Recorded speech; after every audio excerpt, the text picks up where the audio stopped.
Transport Secretary Grant Shapps faced a barrage of questions from BBC Breakfast host Dan Walker over the recent news that Prime Minister Boris Johnson attended a gathering on the day of his birthday at 10 Downing Street during the lockdown in June 2020.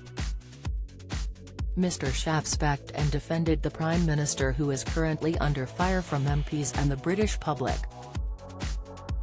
But BBC viewers took to Twitter to slam the Tory frontbencher for the utter arrogance shown during the interview and for his attempts to defend the Prime Minister. Mr Shapps said, "No, I wasn't there. I know that this is a group of people who work together all day long, will have had meetings many times together. And on the Prime Minister's birthday, as it happened earlier in the day, when had been given a cake, he was given a cake. But I think what was interesting about your report is that it didn't sort of highlight the other things that have been going on. The fact that we have been able to release people from working from home, from the international travel restrictions, the 37 million people who have had boosters. The fact that we have the fastest growing economy and the many other good things that have happened.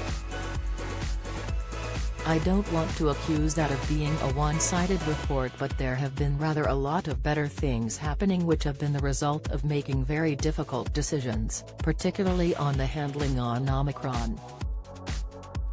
Boris refuses to scrap hated tax rise as thousands sign petition to save pensioners. Analysis. Reacting to Grant Shapps' interview, social media users took to Twitter to share what they thought. @Glad2Be Blue said, "Your performance on BBC Breakfast January 25, 2021 was utter arrogance. So the PM has admitted his mistakes in hosting and attending parties at number 10 and we should move on. What about those who have been prosecuted and fined, etc.? Are their convictions to be squashed and fines reimbursed?" @Iwitwatut said, "Grant Shapps just seen your BBC Breakfast interview, fairly typical response from someone who has so much to lose. Would suggest a career change to whitewashed."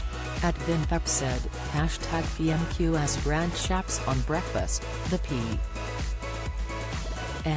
Us through the pandemic blah blah, yes, with 150,000 plus deaths, the highest death toll in Europe and one of the highest in the world. If you call that leadership, you are sadly out of touch." @E_Withers said, "Grant Shapps appears to tell BBC Breakfast that the PM's birthday party wasn't a party because it was a surprise. Most people would agree that a party is an organized event, not a cake being brought into a room with a group of people you work with." @Richard_Brunton said, "Did I just hear Grant Shapps, who's one of those defending the PM and his ongoing proven lying and partying while we were locked down, say we're the first country out of Omicron on BBC Breakfast? Maybe he meant we've just reduced the restrictions, not that it's gone in the UK." @Jen Orwood said, "I'm sorry Grant Shapps, BBC Breakfast. I spent last June working with colleagues as a key worker. We never dreamed of having a 10-minute gathering to wish someone happy birthday because it was contrary to the rules. Feeble excuses." @Becca Safrique said, "Do you think Grant Shapps ever gets sick of being sent out to be the whipping boy on breakfast television for a PM that clearly doesn't give two fucks?"